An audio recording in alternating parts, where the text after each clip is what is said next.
सतनाम श्री वाहिगुरु साहिब जी। सतनाम श्री वाहिगुरु साहिब जी।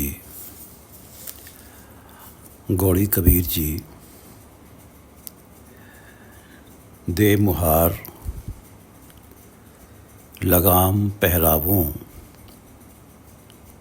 दे मुहार लगाम पहरावों, सगल तजीन गगन दोहरावों, सगल तजीन गगन दोहरावों, दे मुहार लगाम पहरावों, सगल तजीन गगन दोहरावों। ये पवित्र वचन भगत श्री कबीर जी द्वारा राग घोड़ी में रचित हैं और श्री गुरु ग्रंथ साहिब जी के अंक 329 पर शोभायमान हैं। श्री गुरु ग्रंथ साहिब महाराज, आप कृपा करो गुरुदेव, आप अपने इन पवित्र वचनों की विचार करवा लो। सतनाम श्री वाहिगुरु साहिब जी। सतनाम श्री वाहिगुरु साहिब जी। इस पूरे पद को विचार प्रारंभ करने से पहले एक बार पढ़ लेते हैं। दे मुहार लगाम पहरावों, सगल तजीन गगन दोहरावों, अपने विचार असवारी कीजै, सहज कै पावड़ै पग धर लीजै रहाओ। चल रे बैकुंठ तुझे ले तारों, हिचै ता प्रेम के चाबुक मारों। कहत कबीर भले असवारा, वेद कतेब ते रह निरारा। कहत कबीर भले असवारा, वेद कतेब ते रह निरारा। घुड़सवारी की जो है एग्जाम्पल दे के कबीरदास जी अपने मन को समझा रहे हैं। जब घुड़सवारी की जाती है तो उसमें एक मुहार होती है जिससे कि घोड़े का मुंह बंद रहता है, उसको बांध दिया जाता है। लगाम होती है जिससे घोड़े को कंट्रोल किया जाता है। रकाब जो सैडल होती है, जो काठी होती है, उसके साथ नीचे लटकी हुई होती है रकाब जिसमें पैर रखा जाता है घुड़सवार का। और काठी सैडल जिसके ऊपर बैठा जाता है। और एक उसके पास घुड़सवार के पास चाबुक भी होती है। तो इन्हीं चीज़ों, इन्हीं बातों का, इन्हीं ये जो मटेरियल्स हैं, सामान हैं, इनका जिक्र किया गया है। प्रेम अपने मन को काबू रखने के लिए मन पे कैसे सवारी करनी है। दे मुहार लगाम पहरावों, सगल तजीन गगन दोहरावों। जैसे घोड़े के मुंह को बंद रखने के लिए मुहार पहनानी है और उसे कंट्रोल करने के लिए लगाम पहनानी है, इसी तरह से मन की सवारी करनी है। और मन कभी तो किसी की निंदा करता है, कभी किसी की चापलूसी करता है। इसको रोकने के लिए मन को मुहार पहनानी है। लगाम मन को परमात्मा के प्रेम की लगाम से कंट्रोल करना है। मन के ऊपर सवारी करनी है, मन को अपने हिसाब से चलाना है। दे मुहार, मुहार लगाऊं उस पर ताकि निंदा और स्तुति ना करे दूसरों की। लगाम पहरावों, परमात्मा के प्रेम की लगाम हो, क्योंकि उसको जो डायरेक्ट करना है परमात्मा से मिलन की राह पे डायरेक्ट करना है। सगल तजीन गगन दोहरावों। अब जो काठी है, सैडल है, जिसके ऊपर बैठना है, वो सारी माया के मोह का त्याग रूपी काठी है। एक तरह से मन के ऊपर जो सैडल बनानी है, वो देखा जाए तो माया के मोह की डेड बॉडी को उठाकर मन के ऊपर रख दिया जाना है, जिसके ऊपर बैठ के सवारी करनी है कि माया के मोह का पूरी तरह से त्याग। सगल तजीन, माया के मोह का पूरी तरह से त्याग। गगन दौड़ाऊं, और अब इस मन को गगन तक दौड़ाऊं, दसम द्वार तक दौड़ाऊं। दसम द्वार एक वो अवस्था मानी जाती है, आत्मिक अवस्था, जिसको दसम द्वार को माना जाता है कि सिर के मध्य में ऊपर होता है।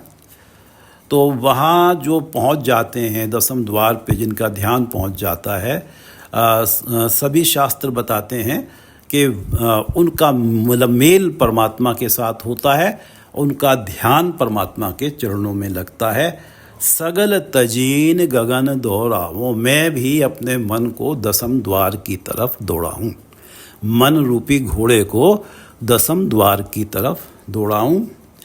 दे मुहार लगाम पहरावो, लगाम परमात्मा के प्रेम की, और मुहार ताकि जो है निंदा और स्तुति से बचे। और सगल तजीन गगन दौड़ाऊं, गगन से अर्थ है दसम द्वार। अपने विचार असवारी कीजिए, सहज के पावड़े पग धर लीजिए।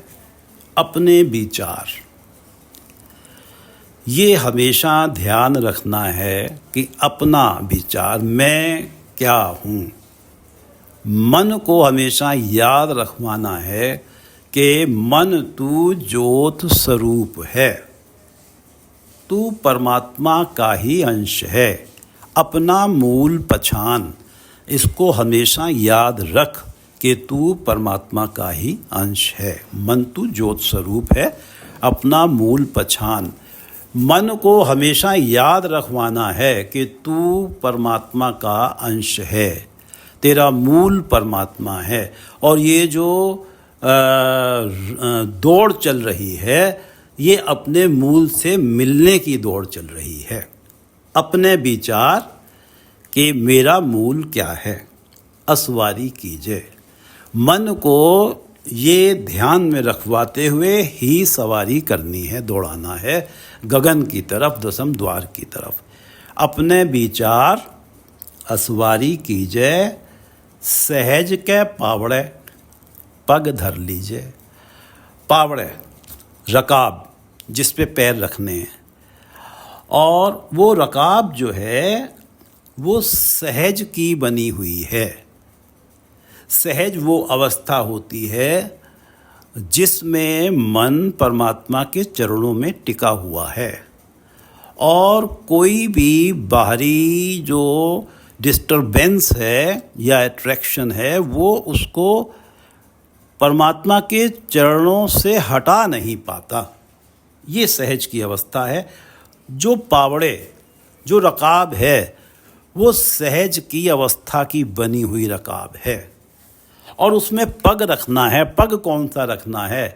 अपनी जो बुद्धि रूपी पग, अपनी बुद्धि को उसमें रखना है। वो जो सहज की रकाब है, सहज की बनी हुई रकाब है, उसमें अपनी बुद्धि रूपी, अकल रूपी पैर को उसमें रखना है। उस पग धर लीजिए, और मन को हमेशा अपने मूल को याद रखवाते हुए सवारी करनी है। अपने विचार सवारी कीजिए, सहज के पावड़े। पावड़े, पावड़े रकाब जिसमें पैर रखने हैं, और वो रकाब जो है सहज अवस्था की बनी हुई है कि परमात्मा से जो मिलन है वो तभी संभव है जब व्यक्ति सहज अवस्था में आ जाता है। तो सहज के पावड़े पग धर लीजिए। सहज की बनी हुई जो रकाब है, उसमें बुद्धि रूपी पैर रख लो, और पैरों को वहाँ टिकाए रखो, बुद्धि को वहाँ टिकाए रखो।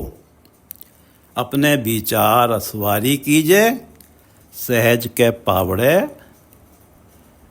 पग धर लीजे रहाओ, चल रे बैकुंठ तुझे ले तारों, हिचे ता प्रेम के चाबुक मारो। चल रे बैकुंठ, अब ये सारी तैयारी हो गई है। सहज भी है, परमात्मा का प्रेम भी है, संसार प्रभु प्रेम भी है, सहज भी है, संसार के मोह का त्याग भी है, माया के मोह का त्याग, निंदा और स्तुति से अलगाव है, निंदा और चापलूसी से अलगाव भी है, और अपने मूल परमात्मा को हमेशा याद रखा जा रहा है। सब कुछ जो है जो चाहिए, जो रिक्वायरमेंट्स हैं परमात्मा से मिलन की, वो सारी इस टाइम मौजूद हैं। तो चल रे बैकुंठ तुझे ले तारो। अब तुझे मन को मन रूपी घोड़े को कहा जा रहा, अब तुझे मैं बैकुंठ हेवन में लेके चलता हूँ और इस भवसागर से तरा देता हूँ, तुझे ले तारों। चल रे बैकुंठ तुझे ले तारों, हिचे तब प्रेम के चाबुक मारो।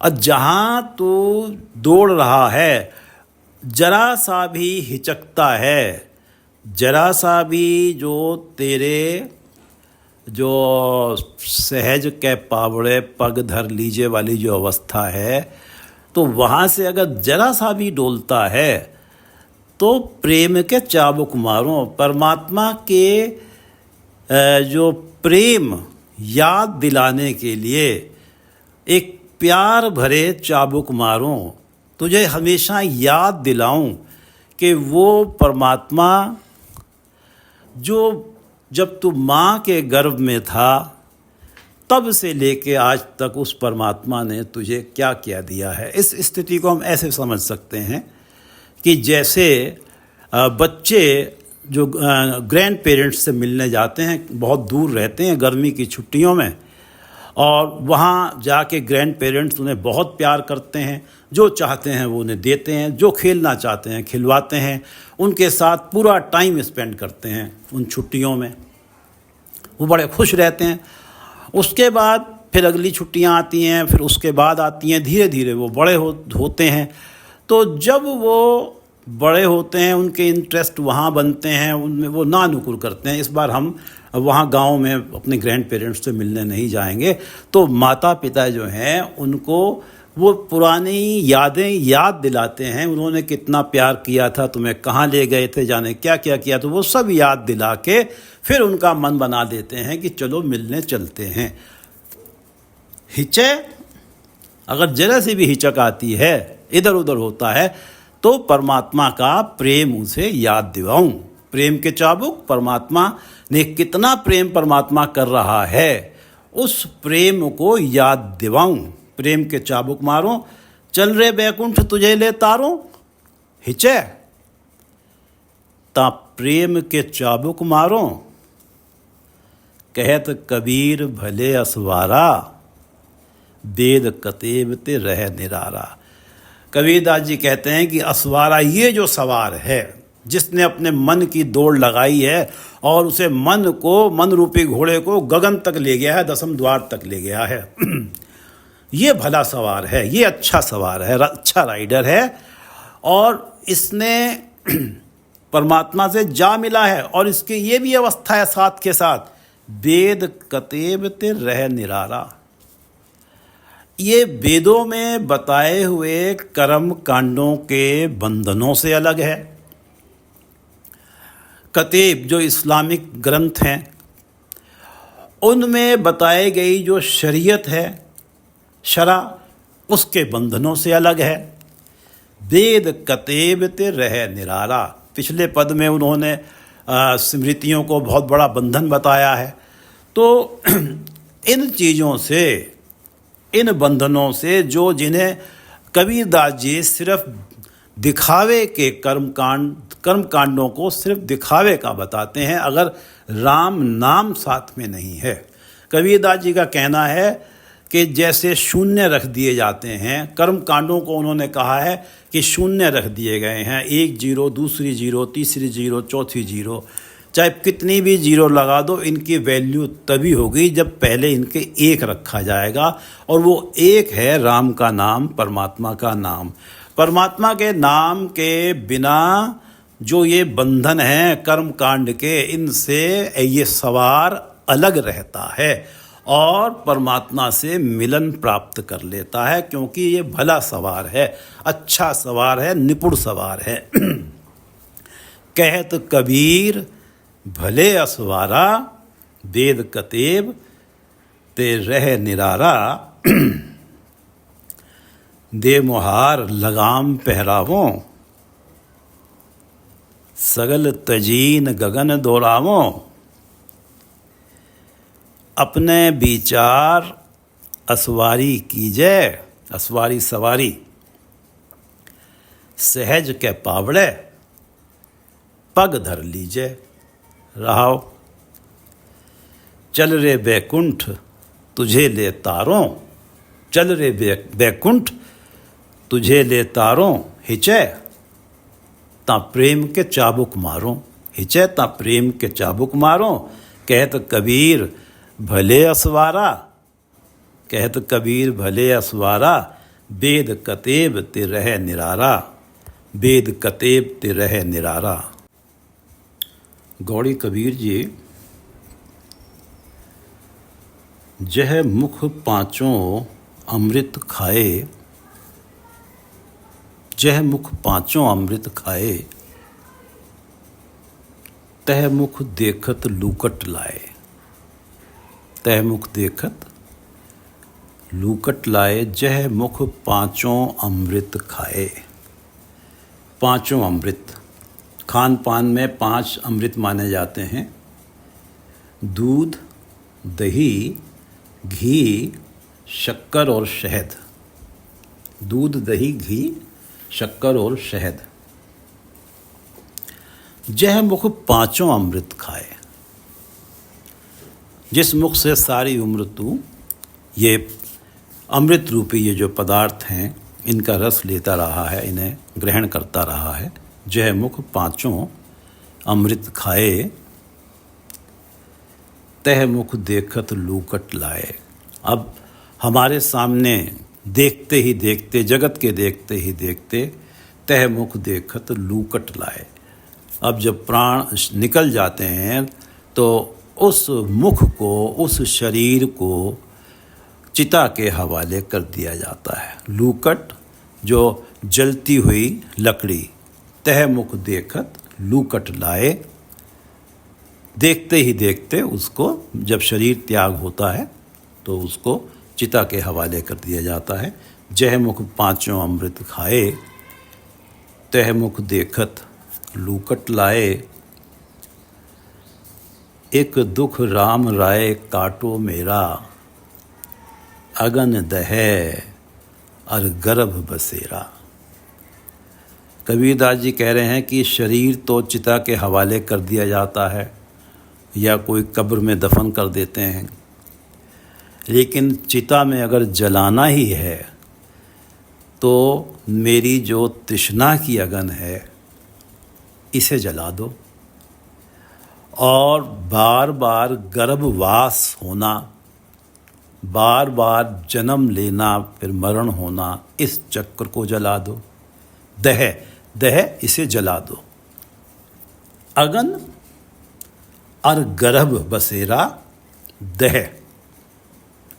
अगन तृष्णा की अग्नि, और गर्भ बसेरा, बार बार गर्भ में आना, जन्म मरण होना, दह, इसे जला दो। शरीर तो जलना ही है, मेरे जीते जी ये चीज़ें आप जला दो। एक दुख राम राय काटो मेरा। हे परमात्मा, राम राय, परमात्मा को कहा गया है कि आप सारी सृष्टि के राजा हैं, राम राय। एक दुख राम राय काटो मेरा, मेरा ये दुख काट दो, ताकि मेरे जीवन से तृष्णा समाप्त हो जाए और फिर मेरे जन्म मरण के चक्र खत्म हो जाएं। एक दुख राम राय काटो मेरा, अगन दहे अर्गर्भ बसेरा, या इसको ऐसे समझ सकते हैं कि गर्भ बसेरा, जब गर्भ में वास होता है, जन्म मरण का चक्र होता है, तो उसमें जाने कैसी कैसी तृष्णाएं आती हैं जीवन में, और उन तृष्णाओं के कारण, उन तृष्णा की अग्नि में, और कैसे कैसे कष्ट आते हैं उन तृष्णाओं की अग्नि में, कैसे कैसे कर्म किए जाते हैं, और मन जो है, जो मन है वो जलता है, दहन होता है उस मन का।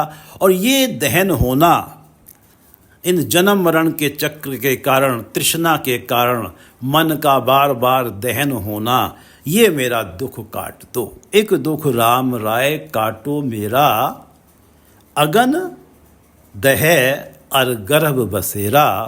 रहाओ काया विभूति बहुविध भांति,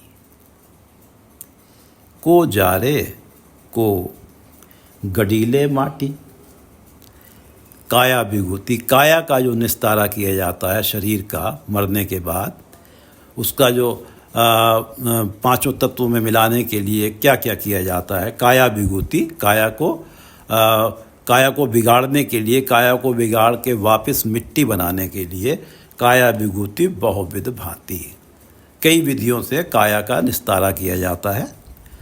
को जारे को गडीले माटी, कोई तो जलाते हैं और कोई मिट्टी में गाड़ देते हैं। काया विभूति बहुविध भांति, को जारे को गडीले माटी। कहो कबीर हर चरण दिखावो, पाछे ते जम क्यों न पठावो। कबीरदास जी कह रहे हैं कि हर चरण दिखावो, हे परमात्मा जीते जीते जी मुझे अपने चरणों का दर्शन दे दो। कहो कबीर हर चरण दिखावो, मुझे जीते जी ही अपने चरणों का दर्शन दे दो, अपने आप से एकाकार करा दो। पाछे ते जम क्यों न पठावो, एक बार दर्शन दे दो मुझे, उसके बाद मुझे इस संसार से ले जाने के लिए भले ही जमदूत आ जाएं, मुझे कोई चिंता नहीं है। उसके बाद भले ही मुझे ले जाने के लिए आप जमदूत भेज दो। पाछे ते, बाद में, जम क्यों ना पठाओ, भले ही तुम जमदूतों को भेज दो मुझे ले जाने के लिए, भले ही वो जमदूत मुझे खुआरी करते रहें, मुझे टॉर्चर करते रहें, मुझे सब मंजूर है, लेकिन एक बार मुझे अपना दर्शन दे दो। कहो कबीर हर चरण दिखावो, पाछे ते जम क्यों ना पठावो। कहो कबीर हर चरण दिखावो, पाछे ते जम क्यों ना पठावो।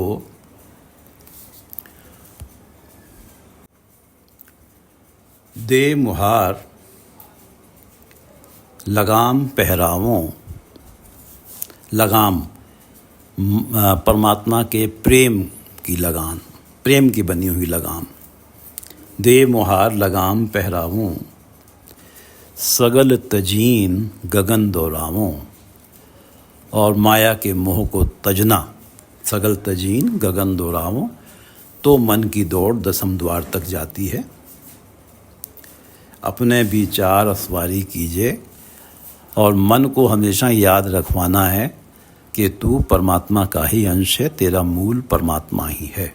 अपने विचार असवारी कीजिए, सहज के पावड़े पग धर लीजिए। और सहज की अवस्था हमेशा बनी रहनी है कि कोई भी विकार, कोई भी माया का मोह परमात्मा के चरणों से डिगा ना सके। सहज के पावड़े पग धर लीजिए। रहो चल रे बैकुंठ तुझे ले तारों, हिचे तब प्रेम के चाबुक मारो। चल रे बैकुंठ, हे मन रूपी घोड़े, तू बैकुंठ की तरफ चल। तेरे पास ये सारी चीज़ें मौजूद हैं जो परमात्मा से मिलन के लिए ज़रूरी हैं। चल रे बैकुंठ तुझे ले तारों, हिचैता प्रेम के चाबुक मारो। जहाँ तू इधर उधर डोलेगा, मैं तुझे फिर परमात्मा का प्रेम याद दिलाऊंगा। परमात्मा के प्रेम को याद दिलाने रूपी चाबुक तुझे मारूंगा।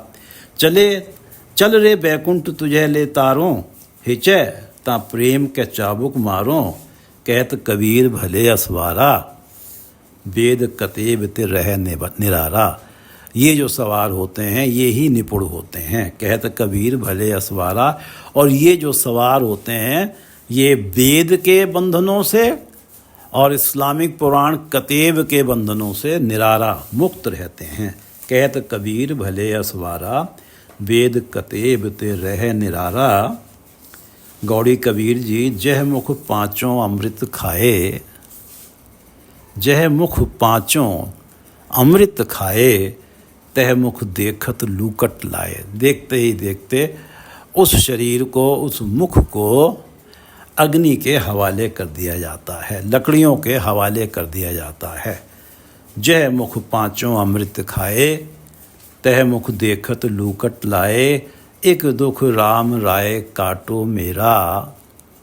मुझे जो सबसे ज़्यादा दुख होता है वो जन्म मरण का चक्र की वजह से दुख होता है, और फिर मुझे इस जन्म में जो भी जन्म मिलता है उस जन्म, अगर मनुष्य जन्म में तो तृष्णा हावी हो जाती है, हालांकि तृष्णा तो हर जन्म में हावी है, कोई सी भी जोनी हो।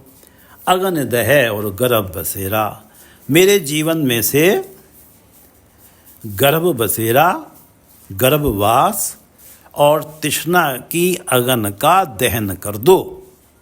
अगन दह और गर्भ बसेरा, गर्भ का वास होना, बार बार गर्भ में बार बार वासा होना, और तृष्णा की अग्नि में रहना, तृष्णा में रहना, तृष्णा की वजह से बुरे कर्मों में लगना, इन दोनों चीज़ों का आप दहन कर दो। शरीर का दहन तो होना ही है, मेरे जीते जी इन चीज़ों का दहन कर दो। एक दुख राम राय काटो मेरा, अगन दह और गर्भ बसेरा। काया विभूति बहु विध भांति, जब शरीर रह गया, जो आत्मा चली गई, तो उस शरीर का निस्तारा कई तरीके से होता है। काया विभूति बहु विध भांति, को जारे को गडीले माटी। कहो कबीर हर चरण दिखावो, पाछे ते जम क्यों न पठावो। कहो कबीर हर चरण दिखावो, पाछे ते जम क्यों न पठावो। वाहिगुरु जी का खालसा, वाहिगुरु जी की फतेह।